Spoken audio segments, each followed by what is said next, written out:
Hola niños, espero que se encuentren muy bien de salud y también muy bien con su familia. Esta semana les saludo porque es necesario que hagamos un refuerzo porque están próximos nuestros exámenes de junio. Entonces, yo voy a citar 4 temáticas y explicaré los puntos más importantes de estas temáticas y en las que he considerado, según los trabajos que he recibido, que son los puntos más débiles. Entonces, yo necesito que ustedes pongan mucha atención y siempre, si tienen alguna duda, lo hagan sus consultas por los medios ya establecidos. Comencemos. El primer contenido que reforzaré es fonema, sonido y letra. Ya anteriormente habíamos hecho la distinción entre estos 3 términos. El primer término, fonema, hace alusión a la mínima unidad fonológica, es decir, de sonido en que puede dividirse una palabra, pues ya no puede dividirse en otra menor. Entonces, le he colocado un ejemplo en el que se ha dividido una palabra en fonemas. Hemos dividido la palabra zapato y nosotros observamos que aparece una S al inicio, ¿verdad? Entonces, no está ortográficamente mal escrita, sino que está dividida en fonemas, debido a que nosotros en El Salvador no decimos zapato, decimos zapato. Entonces, utilizamos el fonema de la S y por esta razón es que está indicado con S al inicio. Y si usted se fija, cada letra que integra esta palabra está entre plecas y esta es la forma correcta de separar una palabra en fonemas. El siguiente término hace referencia al sonido y el sonido es la realización oral de un fonema, es decir, retomando el ejemplo anterior, que la palabra zapato se divide en los fonemas a, a, o. He pronunciado cada uno de sus fonemas y este sería el sonido a la realización oral cuando se pronuncia cada fonema. Y está también el otro término que es letra. Este término hace alusión a la representación gráfica de una palabra, es decir, al trazo de las letras que la integran o a la grafía. Y este sería el refuerzo para el primer tema. Vamos al siguiente. El segundo contenido que evaluaré son homófonos y heterógrafos con H.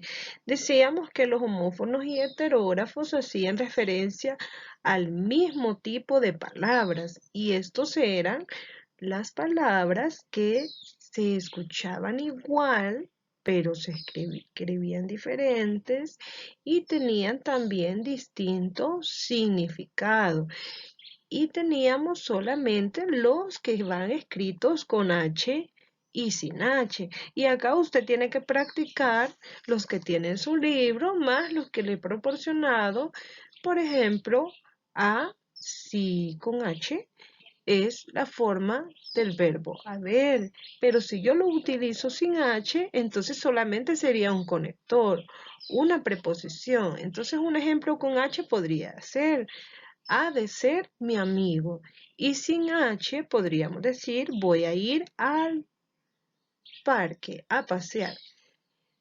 Y así sucesivamente tenemos habría del verbo haber con H, debe de ser escrito, habría una pregunta, y también de abrir, abría la puerta. Este es sin H. Tenemos también a la palabra haya con H referida a un árbol. Y acá podríamos decir que el haya creció mucho, pero también pertenece a la forma del verbo haber, que yo te haya dicho algo cierto. Y tenemos también haya sin H y ese se refiere a una cuidadora de niñas, una niñera. Entonces conseguiré una haya para que cuide mi niña. Ese sería el ejemplo. Y tenemos el último par hecho con H y sin H. Con H es del verbo hacer. He hecho la tarea. Pero hecho sin H significa del verbo echar. Eché tierra. Y esos serían los ejemplos. Lo curioso, les decía, es cuando se usan cada par en una misma frase. Y esto ya lo hemos hecho. Y entonces ahí sí tenemos que tener mucho cuidado para no equivocarnos. Entonces yo le aconsejo que practique mucho estos usos y puede hacer oraciones para practicarlas, leer muy bien a qué se refiere cada una y así poder aprender a distinguirlo. Continuemos. Está también la temática de las oraciones impersonales y pasivas reflejas con C. Y acá es donde muchos de ustedes han tenido dificultades, lo he observado en la entrega de actividades.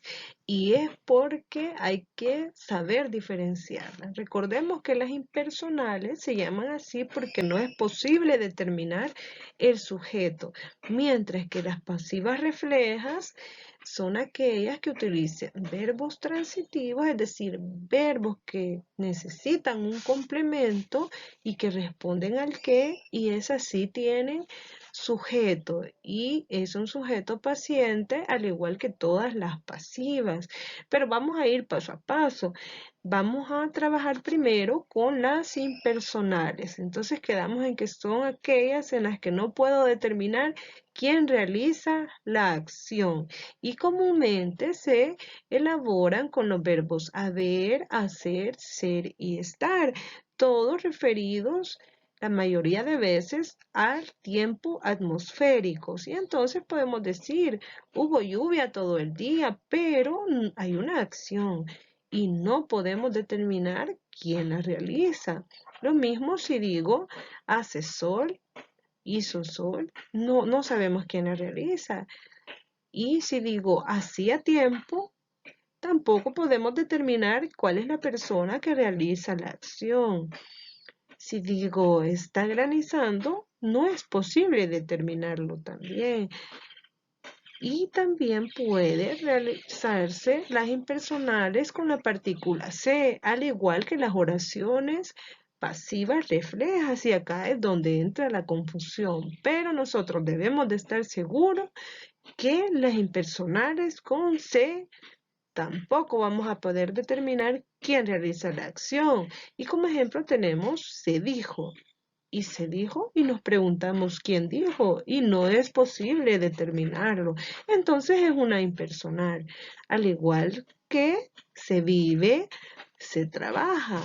En esas tampoco es posible determinar quién realiza la acción y por eso las clasificamos como impersonales. Vamos entonces a las pasivas reflejas. Debemos recordar que la oración pasiva refleja o la pasiva con C es aquella en la que sí se puede determinar la existencia de sujeto, a diferencia de las impersonales. Pero el sujeto no realiza la acción, sino que la recibe al igual que lo hacen en todas las pasivas. Y su construcción involucra verbos transitivos, es decir, verbos que necesitan complemento. Por ejemplo, el verbo morir no es transitivo porque este ya no necesita, si yo digo murió, no necesita un complemento, sino que por sí solo se comprende. Luego necesita la palabra ser más el verbo en forma activa en tercera persona, singular o plural, y un elemento nominal que sería el sujeto paciente. Y como ejemplo tenemos se traen verduras y nos hacemos la pregunta, ¿qué se traen? Verduras. Entonces la respuesta a nuestra pregunta, el qué, ese es el sujeto paciente. Hagamos el otro ejemplo. Se dicen muchas mentiras. ¿Qué se dicen? Muchas mentiras. Todas las respuestas al que equivalen a los sujetos pacientes. Se practicó la lección. ¿Qué se practicó? La lección. Este sería el sujeto paciente. Se trajo la comida. ¿Qué se trajo? La comida. Y así es la forma en la que usted va a ir identificando los sujetos en las pasivas reflejas y diferenciándolos de las impersonales, porque recordemos que las impersonales no tienen sujeto, mientras que las pasivas reflejas sí lo tienen y que responden al que más el verbo. La última temática que reforzaré es el reporte o informe. Y el reporte es un documento informativo que presenta los resultados de una investigación o habla sobre los avances de un proyecto. Y por eso debemos de tener cuidado con su redacción y atender a sus características y a sus partes dependiendo del informe que se decida redactar.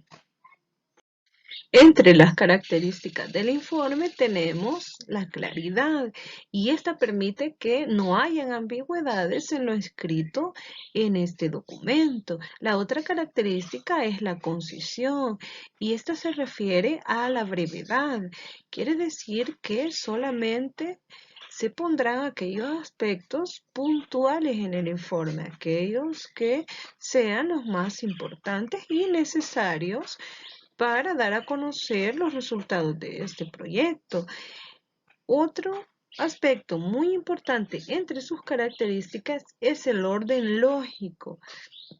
Cada parte se debe de anunciar, es decir, que debe de llevar escrito qué parte es. Por ejemplo, si es la introducción, se debe de poner introducción y luego describirla. Y así todas las partes que lo integran dependiendo del tipo de informe que éste sea. La escritura impersonal también es muy importante.